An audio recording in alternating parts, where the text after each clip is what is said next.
Chapter 1. Justin. "Everyone shut up and pay attention," Mr. Shaw growls as he passes by our row. He sounds menacing. Dude looks like a grizzly and has a voice like an augur, so pretty much everything he does is menacing.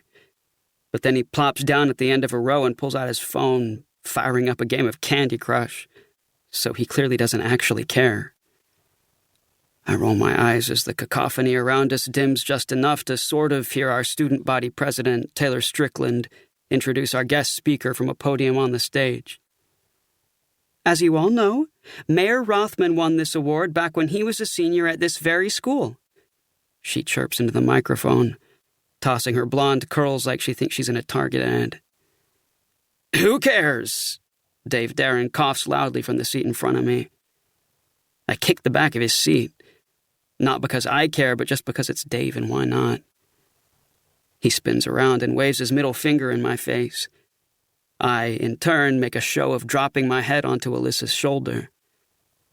I'm not tired, but that doesn't seem like a good reason to pass up an opportunity to piss Dave off. Alyssa's thick black curls tickle the side of my face, and I reach up to tuck a glossy coil behind her ear, holding eye contact with Dave the whole time. He's had a thing for Alyssa since sophomore year, and it kills him that she'd rather hang out with me than him. Even if Alyssa and I are agonizingly platonic, it's still more than they are. That does it. Dave pantomimes gagging, sticking his finger down his throat, but then turns back around and slumps in his seat. "Point me." "Get off," Alyssa mutters, shrugging my head from her shoulder and shaking her hair back into place as she continues adding detail to the page in her sketchbook where my profile is gradually being revealed in gray lines and smudged shadows. Her eyes flit to me, then back to her paper. She fills in the hair falling across my forehead with quick, light strokes. I wish they meant more, these sketches she does. In a movie, it would mean something that the pages she holds are filled with images of me.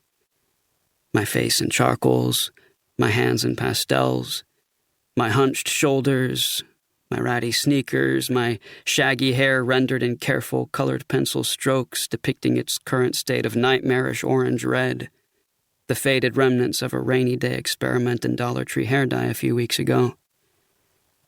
But all it means, to her anyway, is that she is an artist, and I am a willing subject, and she needs the practice. One day she's going to be famous. I'm sure of it. And I will still be here, alone. On stage, the mayor steps up to the microphone. "It's good to be back here at Warren High, although it had a different name back when I walked these halls," he says with a smile. "Looked different, too. Did you know the layout is reversed from what it used to be?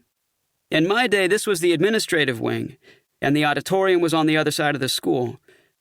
But although much has changed over the years, there's one thing that hasn't, and that's the high standards we set for our students.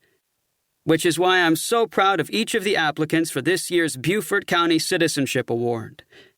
As you know, we receive applications from all over the county."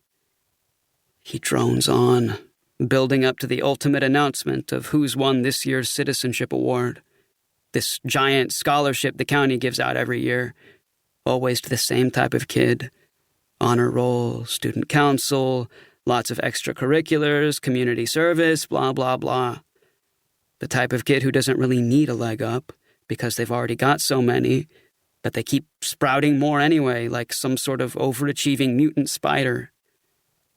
I slouch in my seat, tuning him out. "Why does the whole school have to be here for this?" I grumble, closing my eyes. "Why not just email them or something?" "Shh," Alyssa hisses, one of the only kids around us taking Shaw's shut up command seriously. "It's a big deal," she whispers, her voice barely louder than a breath. "Besides, it's getting us out of government. But government is where I nap.